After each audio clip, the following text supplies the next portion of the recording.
Hi, good morning.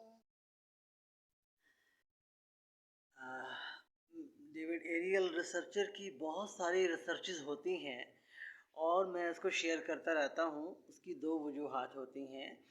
एक तो हमारे जो जितने भी फातमी हैं, जो हम नबीजुना फ़ातिमातुज़ ज़हरा को नबी और पैगंबर मानते हैं, इन सब की जो करेक्शन, हिदायत, अपडेट, ताकि बेहतरी आ सके। और उसके साथ साथ कोई अगर फॉलो करता है, हमारे बहुत सारे फॉलोअर हैं और हमारे बहुत सारे लिसनर हैं, ताकि उनको बहुत सी चीज़ों के बारे में रिसर्च करने में आसानी हो।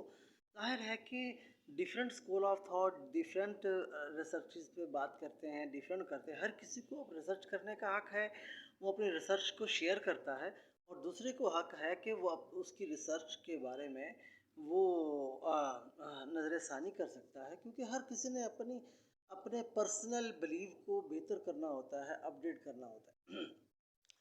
तो आज हम थोड़ी सी ये बात करेंगे कि हम कुरान पाक पर अमल करते हैं। हम फातमी लोग हर बात कुरान पाक से लेते हैं, इस बात को गौर रखिएगा, क्योंकि कुरान पाक एक मुत्तफ़िक है जिसको कुरान पाक पर तमाम अहले किताब, ख़ास तौर पर Jews and Christian and different all जितने भी बिलीवर्स हैं, तमाम अहले किताब, जितने भी सहाइफ हैं, 40 सहाइफ की जो अहले किताब जिसे कहा जाता है, 40 वो तमाम के तमाम ग्रोह हैं अम, जो रब्बुल आलमीन पर भरपूर ईमान रखते हैं।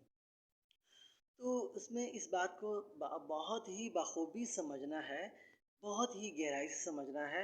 अगर हम कुरान पाक को इस चीज़ का सोचें कि कुरान पाक जो है वो वर्स बाय वर्स, यानी कि आयत बाय आयत, वर्स बाय वर्स, अगर कुरान पाक इस दुनिया में मोहम्मद रसूलुल्लाह की क़ल्ब अतहर पर नाजिल हुआ है, तो ये हमारा बिलीव है। तो मगर बहुत से जितने भी आप तफसीरें उठा के देखेंगे, उन्होंने किताब का तर्जुमा किताब किया हुआ है। अगर हम अगर हम किताब का तर्जुमा किताब करते हैं, तो इसका मतलब ये है कि जी मोहम्मद रसूलुल्लाह को पूरी की पूरी किताब कठी दी गई है। जब वो मेराज पे गए हैं, यानी कि इसराइल गए, इसराइल से वहाँ पर यरूशलेम से जब वो जो मेराज गए, मेराज से जब वो आए, उनको पूरी की पूरी किताब लेकर आए। तो जबकि ऐसा हमारा बिलीव नबीना फ़ातिमा तो ज़हरा ने फरमाया कि एक एक आयत, क्योंकि हर आयत जो है वो अलग अलग अंदाज में अलग अलग मकाम पर नाजिल हुई है। तो इसलिए हम लोग जो इसको किताब को जो समझते हैं, वो हम किताब का तर्जुमा जो है वो कानून करते हैं। क्योंकि जो लोग किताब का तर्जुमा ज़ालिकल किताब ला रैब फीह, तो इस किताब में कोई शक नहीं है, आम लोग ये तर्जुमा करते हैं। लेकिन हम फातमी लोग कहते हैं इस कानून में कोई शक नहीं है, क्योंकि वो अलिफ लाम मीम का तर्जुमा करते हैं। अब्राहम से लेके इंजील तक जितने भी, इब्राहिम से लेके इंजील तक जितने भी सहीफ़े आए हैं, वो उन लोगों के नामों का एक फ़हरिस्त, और उसके बाद इंजील का लाम और मीम की मोहम्मद, यानी कि तीनों पर मुश्तमिल जो है अलिफ लाम मीम जो है। तो उसके बाद तो ये किताब जो है इन तीनों पर मुश्तमिल। तो इसमें जो दूसरे स्कूल ऑफ थॉट और दूसरे अहले किताब वो ये कहते हैं कि कुरान पाक तर्जुमा है अ, बाकी सहाइफ़ का, तौराह का तर्जुमा है।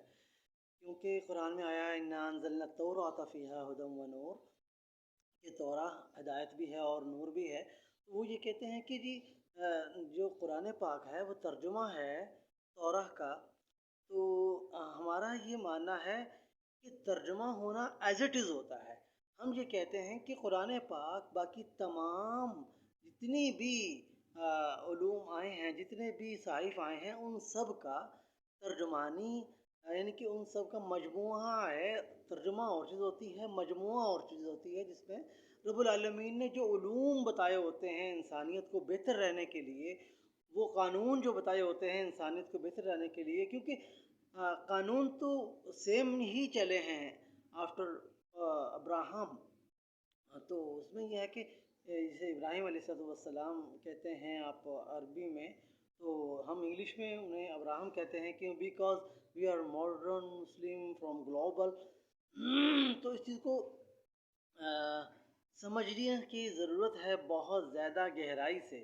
اگر آپ جہاں جہاں بھی قرآن پاک میں ترجمہ جو آتا ہے، اگر کتاب کا ترجمہ کتاب کریں گے تو اس کا پھر ہمارے بلیف پر مفہوم بدل جائے گا۔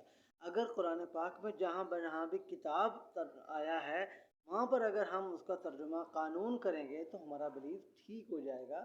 اس سے یہ ہوگا کہ قرآن پاک کی ہر آیت، ہر ایک الگ سے نالج ہے۔ اس بات کو سمجھنے کی ضرورت ہے بہت گہرائی سے، کہ قرآن پاک کی ہر آیت الگ سے نالج ہے،